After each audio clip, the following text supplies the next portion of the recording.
जयसिंगपूरला नवीन Zudio open झाले आणि तिथे ना मी एकदा पण नाही गेली. आता माहेरी आले म्हटल्यावर ना मस्तपैकी शॉपिंग करायला म्हणून गेले. खूप सारे ड्रेसेस ट्राय केले, काही विकत पण घेतले. व्लॉगच्या शेवटी मी तुम्हाला दाखवेल. माझ्या भावाचा बड्डे होता, तो आम्ही सेलिब्रेट केला. आणि जयसिंगपूरमध्ये ना नवीन नाट्यगृह ओपन झालं आहे आणि तिथे भरत जाधव आणि महेश मांजरेकर यांचं नाटक होतं, शंकर जयकिशन हे.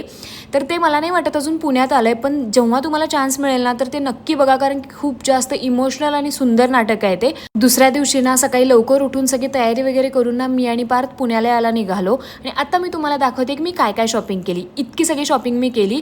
2 जीन्स घेतल्या कारण की मला खूप जास्त गरजेच्या होत्या त्या. आणि हा असा एक फॉर्मल शर्ट घेतला. Most of the dresses me already घातलेत. आणि हा एक टॉप घेतला. त्याच्यानंतर व्हिडिओमध्ये तुम्ही ऑलरेडी बघितलं की हा असा क्यूट बेबी पिंक कलरचा एक टॉप घेतला आहे. याला पण मी खूप वेळा घातला आहे, त्यामुळे तो अशा हालतमध्ये आहे. आणि 2 वन पीसेस घेतले, एक येल्लो कलरचा आणि एक ब्ल्यू कलरचा. तुम्हाला कोणते ड्रेस आवडले कमेंट करून नक्की सांगा. भेटू पुढच्या व्लॉगमध्ये. Bye bye.